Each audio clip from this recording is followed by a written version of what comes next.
ನಮಸ್ಕಾರ. Smart screen YouTube ಚಾನಲ್ಗೆ ಸ್ವಾಗತ. ನಾನು ಶ್ವೇತಾ ಕಲಕಣಿ. ಈ ಹಿಂದೆ ರಕ್ಷಿತಾಳ ಆಟ ಚೆನ್ನಾಗಿದೆ ಎಂದು ಕಿಚ್ಚನ ಚಪ್ಪಾಳೆ ಕೊಟ್ಟಿದ್ದ ಕಿಚ್ಚ ಈಗ ಅದೇ ಕೈಯಿಂದ ವರ್ಸ್ಟ್ ಆಗಿ ಆಡ್ತಿದ್ದೀರಾ ಎಂದು ಚಪ್ಪಾಳೆ ತಟ್ಟಿದ್ದು ವಿಪರ್ಯಾಸ. ರಾಶಿಕಾ ರಕ್ಷಿತಾ ಮೇಲೆ ಹಲ್ಲೆ ಮಾಡಿದ್ಲು. ನಮ್ಮ ಮನೆಯವ್ರಿಗೂ ಗೊತ್ತು ನೀನೆಷ್ಟು ಮ್ಯಾನುಪ್ಲೇಟಿವ್ ಅಂದಿದ್ದನ್ನ ಕಿಚ್ಚ ಸುದೀಪ್ ಅವರು ಮರ್ತೇ ಬಿಟ್ಟಿದ್ದಾರೆ. ಅದ್ರ ಬಗ್ಗೆ ಮಾತಾಡ್ತಿಲ್ಲ. ಅಶ್ವಿನಿ ಧ್ರುವಂತ ಕಂಬಿ ಹಿಡಿದುಕೊಳ್ಳುವಂಥ ಟಾಸ್ಕ್ ಒಂದರಲ್ಲಿ ತಪ್ಪಾಗಿ ಆಡಿ ಮೋಸದಿಂದ ವಿನ್ ಆಗಿದ್ರು. ಅದ್ರ ಬಗ್ಗೆ ಕೂಡ ಮಾತಾಡ್ತಿಲ್ಲ. ಅದರ ಹೊರತಾಗಿ ಗುಬ್ಬಿ ಮೇಲೆ ಬ್ರಹ್ಮಾಸ್ತ್ರ ಅನ್ನೋ ಹಾಗೆ ರಕ್ಷಿತಾಳ ಪಾಸಿಟಿವ್ ಬಗ್ಗೆ ಮಾತನಾಡಿ ರಕ್ಷಿತಾಳಿಗೆ ಬೀಳುವಂಥ ಓಟನ್ನ ಡೈವರ್ಟ್ ಮಾಡ್ತಿದ್ದಾರೆ ಕಿಚ್ಚ. ಗಿಲ್ಲಿ, ರಘು, ರಕ್ಷಿತಾಳ ಒಗ್ಗಟ್ಟಿಗೆ ಕೈ ಹಾಕಿದ ಕಿಚ್ಚ ನಿಮ್ಮಲ್ಲಿ ಯಾರು ವಿನ್ ಆಗಬೇಕೆಂದು ಕೇಳಿದ್ದಾರೆ. ಫಸ್ಟ್ ನಾನು ವಿನ್ ಆಗಬೇಕು ಎಂದ ರಕ್ಷಿತಾಳ ಮಾತಿಗೆ ಚಪ್ಪಾಳೆ ತಟ್ಟಿದ್ದಾರೆ. ಸಂಬಂಧ ಬೆಳೆಸೋಕೆ ಬಿಗ್ ಬಾಸ್ ಮನೆಯಲ್ಲ, ಬಿಗ್ ಬಾಸ್ ಮನೆ ಯಾರಪ್ಪಂದು ಅಲ್ಲ ಅಂತಿದ್ದಾರೆ ಕಿಚ್ಚ ಸುದೀಪ್ ಅವರು. ಹಾಗಾದ್ರೆ ಬನ್ನಿ ಪ್ರೋಮೋದಲ್ಲಿ ಏನೇನೆಲ್ಲ ಇದೆ ನೋಡ್ತಾ ಹೋಗೋಣ.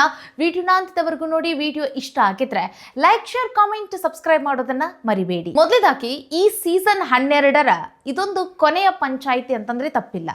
ಸೊ ಎಲ್ಲರೂ ಕೂಡ ಇದೊಂದು ಕೊನೆಯ ಪಂಚಾಯಿತಿ. ಮತ್ತು ನಿನ್ನೆ ಕೂಡ ಕಳಪೆ ಉತ್ತಮ ಕೊಡುವುದರಲ್ಲೂ ಕೂಡ ಒಂದು ನೋಟ್ ಕೂಡ ಇತ್ತು. ಅಂತಂದರೆ ತುಂಬ ಕ್ಲಾರಿಟಿ ಕೊಡಿ, ನೀವು ಏನಕ್ಕೆ ಅವ್ರಿಗೆ ಕಳಪೆ ಕೊಡ್ತಿದ್ದೀರಾ ಮತ್ತು ಏನಕ್ಕೆ ಉತ್ತಮ ಕೊಡ್ತಾ ಇದ್ದೀರಾ, ಮತ್ತು ತುಂಬ ಪ್ರಾಮಾಣಿಕವಾಗಿ ನಿಮ್ಮ ಅನಿಸಿಕೆಗಳನ್ನು ನೀವು ಹೇಳ್ಕೊಳ್ಳಿ ಅಂತ ಹೇಳಿದರು. ಯಾಕಂತಂದರೆ ಇದೇ ಕೊನೆಯ ವಾರ ಮತ್ತೆ ನಿಮಗೆ ಈ ರೀತಿಯಾದಂತಹ ಕಳಪೆ ಉತ್ತಮ ಕೊಡಲಿಕ್ಕೆ ಅವಕಾಶಗಳು ಸಿಗೋದಿಲ್ಲ ಅನ್ನೋ ರೀತಿಯಾಗಿ. ಸೊ ಈಗಲೂ ಕೂಡ ಈ ಒಂದು ಪಂಚಾಯಿತಿ ಏನಿದೆಯಲ್ಲ, ಶನಿವಾರದ ಪಂಚಾಯಿತಿ ತುಂಬ ಹಾಟ್ ಆಗಿರುತ್ತೆ, ಹೀಟ್ ಆಗಿರುತ್ತೆ ಈ ಒಂದು ಪಂಚಾಯಿತಿ. ಸೊ ಈ ಪಂಚಾಯಿತಿ ಕೂಡ ಸೀಸನ್ 12ರ ಪಾಲಿಗೆ ಕೊನೆಯ ಪಂಚಾಯಿತಿ. ಇನ್ನು ಮುಂದಿನ ಪಂಚಾಯಿತಿ ಅಂತಂದರೆ ಅದುವೇ ವಿನ್ನರ್ ಅನೌನ್ಸ್ಮೆಂಟ್ ಪಂಚಾಯಿತಿ ಆಗಿರುತ್ತೆ. ಪಂಚಾಯಿತಿ ಅನ್ನೋದಕ್ಕಿಂತ ಅದನ್ನು ನಾವು ಗ್ರ್ಯಾಂಡ್ ಫಿನಾಲೆ ಅಂತ ಹೇಳ್ಬೋದು. ಅದಕ್ಕೋಸ್ಕರ ಕಾದು ಕುಳಿತಿದ್ದಾರೆ ಕರ್ನಾಟಕದ ಜನ. ಯಾರು ವಿನ್ ಆಗ್ತಾರೆ, ಗಿಲ್ಲಿ ವಿನ್ ಆಗಬೇಕು, ರಕ್ಷಿತಾ ವಿನ್ ಆಗಬೇಕು, ರಘು ವಿನ್ ಆಗಬೇಕು, ಹೀಗೆ ಅವರವರ ಫೇವ್ರೇಟ್ ಕಂಟೆಸ್ಟೆಂಟ್ಗಳು ವಿನ್ ಆಗಬೇಕು ಅನ್ನೋದನ್ನು ಮುಂದಿನ ವಾರಕ್ಕಾಗಿ ಕಾದು ನೋಡ್ತಾ ಇದ್ದಾರೆ. ಸೊ ಈಗ ಕೊನೆಯ ವಾರದ ಹೊಸ್ತಿಲಲ್ಲಿದ್ದಾರೆ. ಸೊ ಈ ಸಂದರ್ಭದಲ್ಲಿ ಪಂಚಾಯಿತಿಯಲ್ಲಿ ಏನು ನಡೀತಾ ಇದೆ, ಇನ್ನೂ ಕೂಡ ಕಂಟೆಸ್ಟೆಂಟ್ಗಳು ತಿದ್ಕೊಳ್ಳಿಲ್ವಾ, ಅಥವಾ ಸುದೀಪ್ ಅವರು ಇನ್ನೂ ಫೇವರಿಸಮ್ ಮಾಡ್ತಿದ್ದಾರೆ ಈ ಸೀಸನ್ನಲ್ಲಿಯೇ ಈ ರೀತಿಯಾದಂಥದ್ದು ನಾವು ಕೂಡ ಕೇಳಿ ಬರ್ತಾ ಇರೋದು, ನೋಡ್ತಾ ಇರುವಂಥದ್ದು ಸುದೀಪ್ ಅವರ ವಿಚಾರದಲ್ಲಿ. ಸೊ ಹಾಗಾದರೆ ಬಹಳ ನಿರೀಕ್ಷಿತ ಮತ್ತು ಕುತೂಹಲ. ಹಾಗೆ ಇವತ್ತು ಯಾರು ಹೋಗ್ತಾರೆ ಅನ್ನೋದನ್ನು ಕೂಡ ನೋಡಲಿಕ್ಕೆ ಇವತ್ತಿನ ಪಂಚಾಯಿತಿಗಾಗಿ ಕರ್ನಾಟಕದ ಜನತೆ ಕಾದು ಕುಳಿತಿದ್ದಾರೆ. ಅದರ ಜೊತೆಗೆ 5 ಫಿನಾಲೆಗೆ ಹೋಗ್ತಾರಲ್ಲ, ಸೊ ಯಾರೆಲ್ಲ ಹೋಗ್ಬೋದು ಫಿನಾಲೆಗೆ ಮತ್ತು ಇಬ್ಬರು ಯಾರು ಎವಿಕ್ಟ್ ಆಗ್ಬೋದು. ಅದರ ಜೊತೆಗೆ ತಮ್ಮ ಫೇವ್ರೇಟ್ ಕಂಟೆಸ್ಟೆಂಟ್ಗಳು ಗಿಲ್ಲಿ ಆಗಲಿ, ರಕ್ಷಿತಾ ಆಗಲಿ, ರಘು ಆಗಲಿ, ಅಶ್ವಿನಿ ಆಗಲಿ, ಯಾರೇ ಆಗಿರಲಿ ಅವರನ್ನು ವಿನ್ನರ್ ಆಗಿ ನೋಡಲಿಕ್ಕೂ ಕೂಡ ಕಾತರದಲ್ಲಿ ಕಾಯ್ಕೊಂಡು ಕೂತ್ಕೊಂಡಿದ್ದಾರೆ. ಸೊ ಈ ಸಂದರ್ಭದಲ್ಲೂ ಸಹಿತ ಈ ಕೊನೆಯ ಪಂಚಾಯಿತಿಯಲ್ಲಿ ಒಂದಷ್ಟು ಎಡವಟ್ಟುಗಳು ನಡೀತಾ ಇದೆ ಅಂತಂದರೆ ಆ ಪ್ರೋಮೋ ಸಾಕ್ಷಿ ಆಗ್ತಿದೆ. ಸೊ ಹಾಗಾದರೆ ಸುದೀಪ್ ಅವರು ತಿದ್ದುಕೊಳ್ಳಿಲ್ವಾ ಅಥವಾ ಕಂಟೆಸ್ಟೆಂಟ್ಗಳಿಗೆ ತಿದ್ದಲಿಲ್ವಾ ಅನ್ನೋದೇ ಈ ಒಂದು ಪ್ರೋಮೋದಲ್ಲಿ ನಾವು ಮಾತನಾಡಬೇಕಾಗಿರುವಂಥ ವಿಷಯ. ಹಾಗಾದರೆ ನೋಡಿ, ಇಡೀ ಈ ವಾರದ ಜರ್ನಿಯನ್ನು ನೋಡ್ತಾ ಇದ್ರೆ ತುಂಬ ಜನ ತಪ್ಪುಗಳನ್ನು ಮಾಡಿದ್ದಾರೆ. ಆ ಎಲ್ಲ ತಪ್ಪುಗಳನ್ನು ಬಿಟ್ಟು ರಕ್ಷಿತಾಳ ಒಂದು ವಿಚಾರವನ್ನು ಮಾತ್ರ ಹೈಲೈಟ್ ಮಾಡ್ತಿದ್ದಾರೆ. ಸೊ ಮೊದಲೇದಾಗಿ ಪ್ರೋಮೋದಲ್ಲಿ ಕಿಚ್ಚ ಸುದೀಪ್ ಅವರು ಯಾವ ವಿಷಯಗಳನ್ನು ಪಿಕ್ ಮಾಡಿದ್ದಾರೆ ಮತ್ತು ಸುದೀಪ್ ಅವರು ಮಾತನಾಡಬೇಕಾಗಿರುವಂಥ ವಿಷಯ ಏನಾಗಿತ್ತು ಅದರ ಬಗ್ಗೆ ನಾವು ಮಾತಾಡ್ತಾ ಹೋಗೋಣ. ಎಸ್ ವೀಕ್ಷಕರೇ, ಮೊದಲೇದಾಗಿ ಪ್ರೋಮೋದಲ್ಲಿ ಇರುವಂಥ ವಿಷಯದ ಬಗ್ಗೆ ನಾವು ಕಣ್ಣಾಯಿಸೋಣ. ಮೊದಲೇದಾಗಿ ಕಿಚ್ಚ ಸುದೀಪ್ ಅವರು ತಮ್ಮ ಮಾತನ್ನು ಶುರು ಮಾಡ್ತಾರೆ.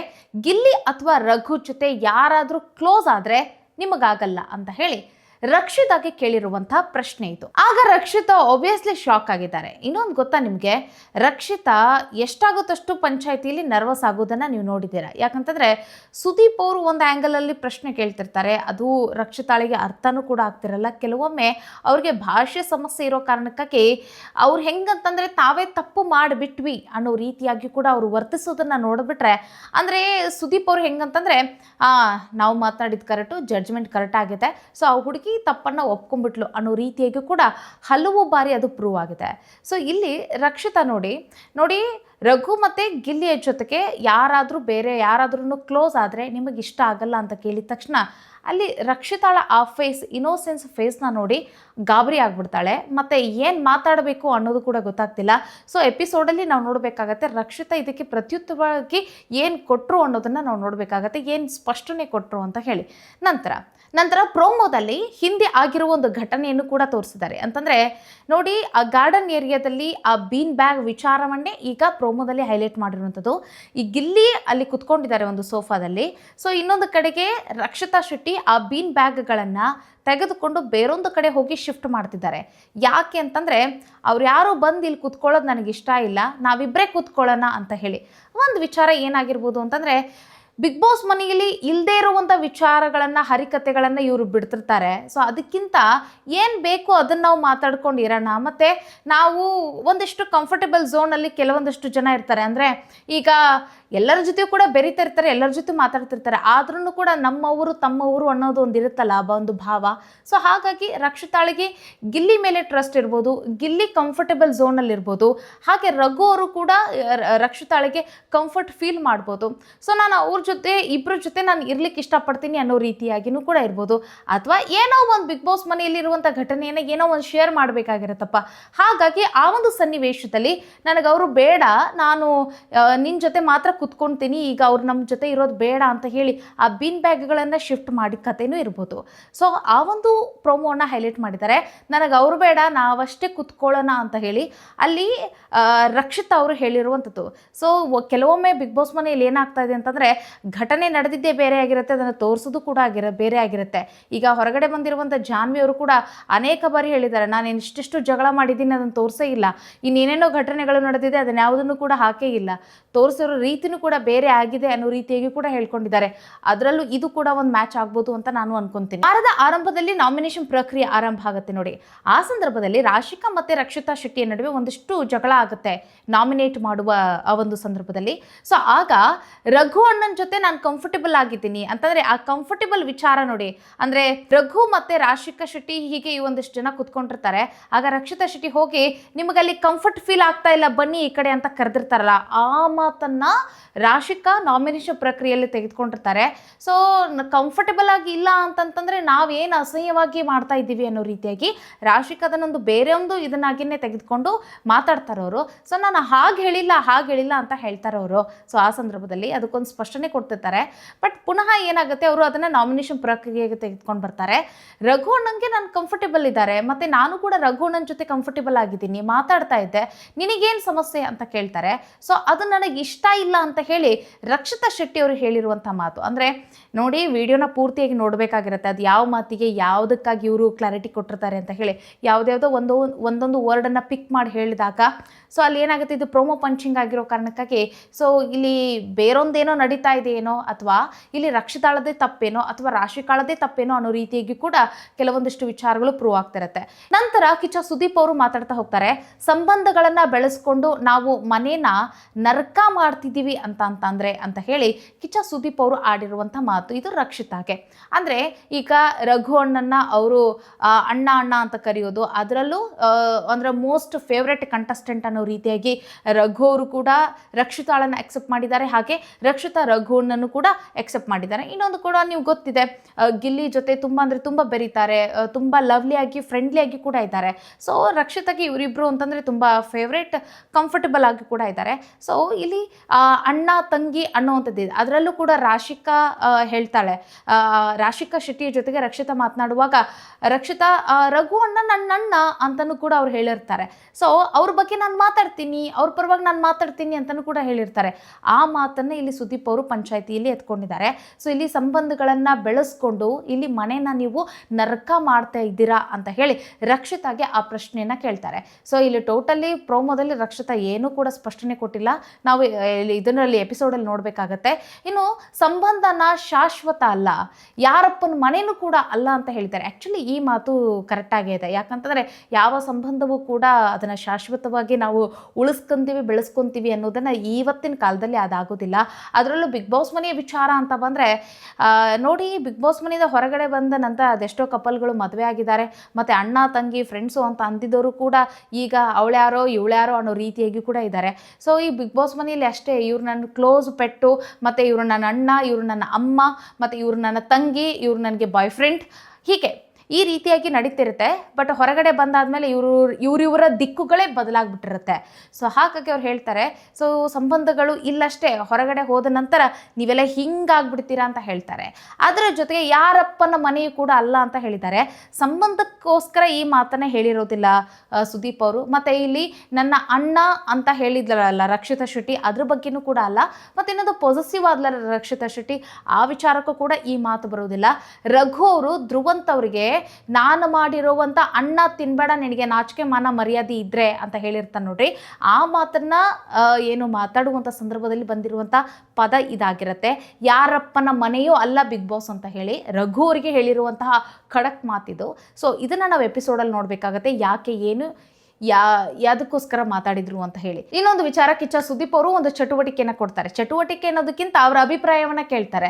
ನೋಡಿ, ರಘು ಮತ್ತೆ ಗಿಲ್ಲಿ ಮತ್ತೆ ರಕ್ಷಿತಾ ಈ ಮೂವರಿಗೆ ಕೇಳಿರುವಂಥ ಪ್ರಶ್ನೆ, ನೀವು ಮೂರು ಜನರಲ್ಲಿ ಯಾರ ವಿನ್ ಆಗಬೇಕು, ಯಾರು ಗೆಲ್ಲಬೇಕು ಅಂತ ಹೇಳಿ ಕಿಚ್ಚ ಸುದೀಪ್ ಅವರು ಈ ಮೂವರಿಗೂ ಕೂಡ ಒಂದು ಪ್ರಶ್ನೆ ಕೇಳ್ತಾರೆ. ಆಗ ರಕ್ಷಿತಾ ಏನು ಹೇಳ್ತಾಳೆ ಅಂತಂದ್ರೆ, ಮೊದಲು ನಾನು ವಿನ್ ಆಗಬೇಕು ಅಂತ ಹೇಳ್ತಾರೆ. ಸೊ ಆಗ ಶಭಾಷ್ ಅಂತ ಹೇಳಿ ಕಿಚ್ಚ ಸುದೀಪ್ ಅವರು ಚಪ್ಪಾಳೆಯನ್ನು ತಟ್ಟುತ್ತಾರೆ. ಇದು ಪ್ರೋಮೋದಲ್ಲಿರುವಂಥ ವಿಚಾರ. ಅಂದರೆ ಈ ಸಂಬಂಧಗಳು ಇಲ್ಲಿ ಬೆಳೆಸ್ಕೊಂಡು ಕುತ್ಕೊಳ್ಳೋಕೆ ಹೋಗಬೇಡಿ ಅನ್ನೋದು ಅವರು ಇವಾಗಿಂದ ಅಲ್ಲ, ಸೀಸನ್ 1ರಿಂದಲೂ ಕೂಡ ಅವರು ಹೇಳ್ಕೊಂಡೇ ಬಂದಿದ್ದಾರೆ. ನೀವೆಲ್ಲ ಆಟ ಆಡ್ಲಿಕ್ಕೆ ಹೋಗಿದ್ದೀರಾ, ಅಲ್ಲಿ ಏನಂದರೆ ನಿಮಗೊಬ್ಬರು ಯಾರೋ ಕಂಫರ್ಟೇಬಲ್ ಬೇಕು ಅಂತಂದರೆ ಊಟ ಮಾಡೋಕ್ಕೋ ತಿನ್ನೋಕ್ಕೋ ಅಥವಾ ಕೂತ್ಕೊಳ್ಳೋಕ್ಕೋ, ಯಾಕಂತಂದರೆ ಇಡೀ ದಿನ ನೀವು ಒಬ್ಬೊಬ್ಬರೇ ಹಿಂಗೆ ಇತ್ಕೊಂಡು ಕೂತ್ಕೊಳ್ಳೋಕ್ಕಂತೂ ಆಗಂಗಿಲ್ಲ. ಕಂಫರ್ಟೇಬಲಿಗೆ ಬೇಕಾಗಿರುತ್ತೆ. ಅದರ ಹೊರತಾಗಿ ಸಂಬಂಧಗಳನ್ನ ಬೆಳೆಸ್ಕೊಂಡು ಕುತ್ಕೊಳ್ಳೋಕೆ ಹೋಗಬೇಡಿ. ಯಾಕಂತಂದರೆ ಆಟದ ಬರದಲ್ಲಿ ನೀವು ನಾಮಿನೇಟ್ ಮಾಡಬೇಕಾಗಿರುತ್ತೆ, ಅಥವಾ ಅವರಿಗೆ ಏನೋ ಒಂದು ಕಾರಣಗಳನ್ನು ಹೇಳ್ತಿರುವಾಗ ಅವಾಗ ಮನಸ್ಸಿಗೆ ನೋವಾಗಿ ಮತ್ತೆ ನೀವು ಆಟದಲ್ಲಿ ಹಿಂದುಳಿತೀರಾ ಅಂತ ಹೇಳ್ಕೊಂಡೇ ಬಂದಿರ್ತಾರೆ. ಸೊ ಆ ವಿಚಾರವೂ ಕೂಡ ಇಲ್ಲಿ ಪಾಯಿಂಟ್ ಆಗುತ್ತೆ. ಆದ್ರೆ ಏನಂದ್ರೆ ರಘು ಮತ್ತೆ ಗಿಲ್ಲಿ ರಕ್ಷಿತಾಳ ಈ ಮೂವರ ಪ್ಯೂರ್ ಫ್ರೆಂಡ್ಶಿಪ್ ಏನಿದೆಯಲ್ಲ, ಯಾರ ಆಟಕ್ಕೂ ಕೂಡ ಇವರು ಧಕ್ಕೆ ಮಾಡಿಲ್ಲ. ಅತಿಯಾಗಿ ಮತ್ತಂತಂದರೆ ನಾವೇ ಗೆಲ್ಲಬೇಕು, ನಾವೇ ಉಳಿಬೇಕು ಅನ್ನೋ ರೀತಿಯಾಗಿ ಕೂಡ ಬಂಡ್ ಹಠವೂ ಕೂಡ ಮಾಡಿಲ್ಲ. ಆಟದ ವಿಚಾರ ಅಂತ ಬಂದಾಗ ರಘು ಗಿಲ್ಲಿನ ನಾಮಿನೇಟ್ ಮಾಡಿದ್ದನ್ನು ನೋಡಿದ್ದೀವಿ, ರಕ್ಷಿತಾ ರಘುನ ನಾಮಿನೇಟ್ ಮಾಡಿದ್ದನ್ನು ನೋಡಿದ್ದೀವಿ, ರಕ್ಷಿತಾ ಗಿಲ್ಲಿನ ನಾಮಿನೇಟ್ ಮಾಡಿದ್ದನ್ನು ನೋಡಿದ್ದೀವಿ. ಸೊ ಆ ರೀತಿಯಾಗಿ ಇವರು ಚೆನ್ನಾಗಿ ಆಟ ಆಡ್ತಿದ್ದಾರೆ, ಹೆಲ್ದಿಯಾಗಿ ಆಟ ಆಡ್ತಿದ್ದಾರೆ. ಸಂಬಂಧಗಳಲ್ಲಿ ಇವರು ಏನಂತಾರೆ ಕಟ್ಟು ಬಿದ್ದು ಇವರು ಆಟನ ಹಾಳು ಮಾಡ್ಕೊಳ್ತಾ ಇಲ್ಲ. ಈ ಎಲ್ಲ ವಿಚಾರಗಳನ್ನು ಮಾತನಾಡಿ ಕಿಚ್ಚ ಸುದೀಪ್ ಅವರು ರಕ್ಷಿತಾ ಶೆಟ್ಟಿನ ಈ ಒಂದು ಪ್ರೋಮೋದಲ್ಲಿ ಹೈಲೈಟ್ ಮಾಡಿದ್ದಾರೆ. ಹೈಲೈಟ್ ಅಂತಂದರೆ ನೆಗೆಟಿವ್ ಆಗಿ ಪೋರ್ಟ್ರೇ ಮಾಡಿರೋ ರೀತಿಯಾಗಿ ಕಾಣಿಸ್ಕೊಳ್ತು. ಅಂದರೆ ರಕ್ಷಿತಾ ಶೆಟ್ಟಿದೆ ತಪ್ಪು ಅನ್ನೋ ರೀತಿಯಾಗಿ ಪಾಸಿಟಿವ್ ಆಗಿರುವಂಥ ವಿಚಾರ. ನೋಡಿ, ಚಿಕ್ಕ ಹುಡುಗಿ, ಸೊ ಅವಳಿಗೆ ಈ ಒಂದು ಏಜಲ್ಲಿ ಅಟ್ರಾಕ್ಷನ್ ಅಂತ ಇರುತ್ತೆ, ಮತ್ತು ಪಾಸಿಟಿವ್ನೆಸ್ ಇದ್ದೇ ಇರುತ್ತೆ. ಇವರು ನನ್ನವರು ನನ್ನ ಜೊತೆಗೆ ಇರಬೇಕು ಅನ್ನೋ ರೀತಿಯಾಗಿ ಕೂಡ ಇರುತ್ತೆ. ಸೊ ಅದನ್ನೆಲ್ಲ ಇಟ್ಕೊಂಡು ಸುದೀಪ್ ಅವರು ಮಾತನಾಡಿದ್ದು ಅದೆಷ್ಟು ಸರಿ ಅಂತ ಹೇಳಿ ನನ್ನ ಅಭಿಪ್ರಾಯ. ಇನ್ನೊಂದು ವಿಚಾರ, ಇದು ಕೊನೆಯ ವಾರ ಆಗಿರೋ ಕಾರಣಕ್ಕಾಗಿ ಸೊ ಈ ಸಂದರ್ಭದಲ್ಲಿ ರಕ್ಷಿತಾ ಶೆಟ್ಟಿನ ಹೈಲೈಟ್ ಮಾಡಿದಾಗ ಏನಾಗ್ಬಿಡ್ತು ಅಂತಂತಂದರೆ, ಈಗ ರಕ್ಷಿತಾ ಶೆಟ್ಟಿಗೆ ಬೀಳಬೇಕಾಗಿರುವಂಥ ಓಟಿನ ಮೇಲೆ ಈಗ ಅಂತಂದರೆ ಓಟ್ ಡೈವರ್ಟ್ ಆಗುತ್ತೇನೋ ಅನ್ನೋ ಒಂದು ಭಯವೂ ಕೂಡ ರಕ್ಷಿತಾಳ ಅಭಿಮಾನಿಗಳಿಗೆ ಕಾಡ್ತಾ ಇದೆ. ಸೊ ಇದು ಮ್ಯಾಟ್ರೇ ಅಲ್ಲ, ಮಾತನಾಡುವಂಥ ಮ್ಯಾಟ್ರೇ ಅಲ್ಲ. ಸೊ ನಿಮ್ಮ ಅಭಿಪ್ರಾಯ ಕಾಮೆಂಟ್ ಮಾಡಿ. ಈಗ ರಕ್ಷಿತಾ ಶೆಟ್ಟಿಯ ಹೊರತಾಗಿ ಸುದೀಪ್ ಅವರು ಏನು ಮಾತಾಡಬೇಕಾಗಿತ್ತು, ಯಾವ ಸಬ್ಜೆಕ್ಟ್ ಬಗ್ಗೆ ಮಾತಾಡಬೇಕಿತ್ತು ಅಂತಂತಂದರೆ, ನೋಡಿ, ವಾರದ ಆರಂಭದಲ್ಲಿ ಈ ಒಂದು ನಾಮಿನೇಷನ್ ಪ್ರಕ್ರಿಯೆ ಅಂತ ನಡೀತಿರುತ್ತೆ. ಆ ಸಂದರ್ಭದಲ್ಲಿ ಏನೇನಾದವು ಘಟನೆಗಳು, ರಕ್ಷಿತಾ ಶೆಟ್ಟಿ ಮೇಲೆ ರಾಶಿಕಾ ಹಲ್ಲೆ ಮಾಡ್ತಾಳೆ, ಆ ಒಂದು ವಿಚಾರವನ್ನು ಸುದೀಪ್ ಅವರು ಮಾತಾಡಬೇಕು. ಸೊ ಈ ಒಂದು ಪ್ರೋಮೋದಲ್ಲಿ ಇಷ್ಟೇ ತೋರಿಸಿದ್ದಾರೆ, ಅದನ್ನು ನೆಕ್ಸ್ಟ್ ಪ್ರೋಮೋದಲ್ಲಿ ತೋರಿಸ್ತಾರಾ, ಏನು ಮಾತಾಡ್ತಾರೆ ಅನ್ನೋದನ್ನು ನಾವು ಕಾದು ನೋಡಬೇಕಾಗುತ್ತೆ. ಒಟ್ಟಿನಲ್ಲಿ ಇಬ್ಬರು ಕೂಡ ನುಗ್ಗಾಟ ಮಾಡ್ಕೊಂಡಿದ್ದಂತೂ ನೋಡಿದ್ದೀವಿ ನಾವು, ಅಥವಾ ನೀವು ನೋಡಿದ್ದೀರಾ, ನಾನು ನೋಡಿದ್ದೀನಿ ಅಂತ ಅನ್ಸುತ್ತೆ. ಸೊ ನೋಡಿ, ಆ ಒಂದು ಸಂದರ್ಭದಲ್ಲಿ ರಕ್ಷಿತಾಳ ಮೇಲೆ ಮೊದಲನೇದಾಗಿ ರಾಶಿಕಾ ಕೈ ಮಾಡ್ತಾರೆ. ಸೊ ಆ ವಿಚಾರವನ್ನು ಹೈಲೈಟ್ ಮಾಡ್ತಾರೆ ಇಲ್ವೋ ಅನ್ನೋದನ್ನು ನೋಡಬೇಕಾಗತ್ತೆ. ಇನ್ನೊಂದು ವಿಚಾರ, ಇಲ್ಲಿ ರಘು ಮತ್ತು ಧ್ರುವಂತ್ ನಡುವೆ ಒಂದಿಷ್ಟು ಜಗಳ ಆಗುತ್ತೆ. ಆಗ ಅನ್ನದ ವಿಚಾರ ಅಂತ ಹೇಳಿ ಅಂತಂದರೆ, ರಘು ಅವರು ಏನೂ ಸಾಧನೆ ಮಾಡಿಲ್ಲ ಬಿಗ್ ಬಾಸ್ ಮನೆಯಲ್ಲಿ, ಆಮೇಲೆ ಹೊರಗಡೆಯೂ ಕೂಡ ಅವ್ರು ಏನೂ ಕಿತ್ತು ದಬಾಕಿಲ್ಲ, ಸುಮ್ಮನೆ ಬಂದು ನಾನು ಅದನ್ನು ಮಾಡೇನಿ ಇದನ್ನು ಮಾಡೀನಿ ಅಂತ ಹೇಳ್ತಾರೆ ಅಂತ ಹೇಳಿ ಒಂದು ವ್ಯಕ್ತಿನ ಕೆಳಗೆ ಹಾಕಿ ಮಾತಾಡಿದಂತಹ ಧ್ರುವಂತ್ ಅವ್ರಿಗೂ ಕೂಡ ಚಾಟಿ ಬೀಸ್ಬೋದು. ಹಾಗೆ ಧ್ರುವಂತ್ಗೆ ಅವರು ತಿರುಗೇಟಿನ ಕೊಡುವಂತಹ ಬರದಲ್ಲಿ ರಘು ಅವ್ರು ಏನು ಹೇಳ್ತಾರೆ ಅಂತಂದರೆ, ನಾನು ಮಾಡೋ ಅನ್ನನ ತಿನ್ನಕ್ಕೆ ಹೋಗ್ಬೇಡ, ಯಾಕಂದರೆ ನಾನು ಅಷ್ಟೆಲ್ಲ ಕೆಲಸ ಮಾಡ್ತೀನಿ, ಅಡುಗೆ ಮಾಡ್ತೀನಿ, ಏನೂ ಮಾಡೋದಿಲ್ಲ ಅಂತ ಹೇಳ್ತೀಯ ಅಂತಂತಂದರೆ, ನಾನು ಮಾಡೋ ಅನ್ನನ ತಿನ್ನಕ್ಕೆ ಹೋಗ್ಬೇಡ, ನಾಚಿಕೆ ಮಾನ ಮರ್ಯಾದೆ ಏನಾದರೂ ಇದ್ರೆ ಅಂತ ಹೇಳಿರ್ತಾರೆ. ಸೊ ಇದ್ರ ಬಗ್ಗೆ ಕೂಡ ಮಾತಾಡಬೇಕು. ಹಾಗೆ ನೆಕ್ಸ್ಟ್ ಯಾವುದು ಅಂತಂದರೆ ಆಟಗಳು ಬರುತ್ತೆ. ಆಟ ಅಂತ ಬಂದಾಗ ಅಶ್ವಿನಿ ಗೌಡ, ಧ್ರುವಂತ್ ಅವರು ತಮ್ಮನ್ನು ತಾವು ಪ್ರೂವ್ ಮಾಡಿಕೊಂಡ್ರು ಮತ್ತು ಚೆನ್ನಾಗಿ ಆಟ ಆಡಿದ್ರು. ಒಂದಿಷ್ಟು ಗ್ರೇ ಏರಿಯಾಗಳನ್ನು ಕೂಡ ಅವರು ಅಳವಡಿಸ್ಕೊಂಡಿದ್ದು ಕೂಡ ನೋಡಿದ್ವಿ. ಆದರೆ ಗ್ರೇ ಏರಿಯಾ ಅಂತ ಬಂದಾಗ ಅದು ಆಟಕ್ಕೆ ಎಫೆಕ್ಟ್ ಆಗಬಾರ್ದಲ್ವ, ಆ ರೀತಿಯಾಗಿ ಆಡಬೇಕು. ಸೊ ಇಲ್ಲಿ ನೋಡಿ ಯಾರು ಅಂತಂದರೆ ಅಶ್ವಿನಿ ಗೌಡ ಮತ್ತು ಧ್ರುವಂತ್ ಅವರು ಆ ಕಂಬಿ ಹಿಡಿದುಕೊಳ್ಳುವಂಥ ಒಂದು ಟಾಸ್ಕ್ ಏನಿತ್ತಲ್ಲ, ಆ ಟಾಸ್ಕಲ್ಲಿ ಹೆಂಗೆ ಆಡಿದ್ರು ಅಂತಂದರೆ ನೋಡಿ, ರಘು ಮತ್ತು ರಾಶಿಕಾ ಕಾಲು ಎರಡನ್ನೂ ಕೂಡ ಅವರು ಹಿಂದೆ ಇಟ್ಟಿದ್ರು. ಹಿಂದೆ ಕಾಲಿಟ್ಟು ಮುಂದೆ ಅದನ್ನು ಹಿಂಗೆ ಹಿಡ್ಕೊಂಡು ನಿಂತಿದ್ರು. ಸೊ ಆಗ ಬೆನ್ನ ಮೇಲೆ ಅವ್ರಿಗೆ ನೋವಾಗುತ್ತೆ, ಬೆನ್ನಿಗೆ ನೇರವಾಗಿ ಹೊಡೆತ ಬೀಳುತ್ತೆ, ಪೇನ್ ಆಗೋಕ್ಕೆ ಶುರುವಾಗುತ್ತೆ. ಇದೆಲ್ಲವೂ ಕೂಡ ಹಿಡ್ಕೊಳ್ಳುತ್ತೆ ಅವರಿಗೆ. ಹಾಗಾಗಿ ಅವರು ಬೇಗ ಕೈ ಬಿಡಲಿಕ್ಕೆ ಸಾಧ್ಯ ಆಯಿತು. ಇವರೇನು ಮಾಡ್ತಾರೆ ಅಂತಂದರೆ ಒಂದು ಕಾಲನ್ನು ಮುಂದೆ ಇಟ್ಕೊಂಡಿದ್ದಾರೆ, ಸ್ಟೆಪ್ ಥರ ಒಂದು ಕಾಲು ಹಿಂಗೆ ಇಟ್ಕೊಂಡು ಇವ್ರು ಹಿಂಗೆ ಇಟ್ಕೊಂಡಿದ್ದಾರೆ. ಸೊ ಹಾಗಾಗಿ ಇವ್ರಿಗೇನಂತಂದರೆ ಬಾಡಿಗೆ ಏನಂತಂದರೆ ಒಂದೇನೋ ಒಂದು ಗ್ರಿಪ್ ಸಿಕ್ಕಂಗೆ, ಹಾಗಾಗಿ ಅವರು ಬೇಗ ಅದನ್ನು ಬಿಡ್ಲಿಕ್ಕೆ ಆಗಲಿಲ್ಲ ಅನ್ನೋದು ನಾವು ಇಲ್ಲಿ ನೋಡಬೇಕಾಗತ್ತೆ. ಹೌದು, ಅವ್ರಿಗೆ ಎಷ್ಟೇ ನೀರು ಹಾಕಿದ್ರೂ ಸಹಿತ ಅವ್ರು ಕೈ ಬಿಟ್ಟಿಲ್ಲ ಅನ್ನೋದು ಒಂದು ರೀತಿ ಹೆಮ್ಮೆಯ ವಿಚಾರ. ಆದರೆ ಆಟದಲ್ಲಿ ಅದೇನು ರೂಲ್ ಇತ್ತಲ್ಲ ಅದನ್ನು ಅವರು ಫಾಲೋ ಮಾಡಿಲ್ಲ ಅನ್ನೋದು ಇಲ್ಲಿ ಇರಬೇಕಾಗಿರುವಂಥ ವಿಚಾರ.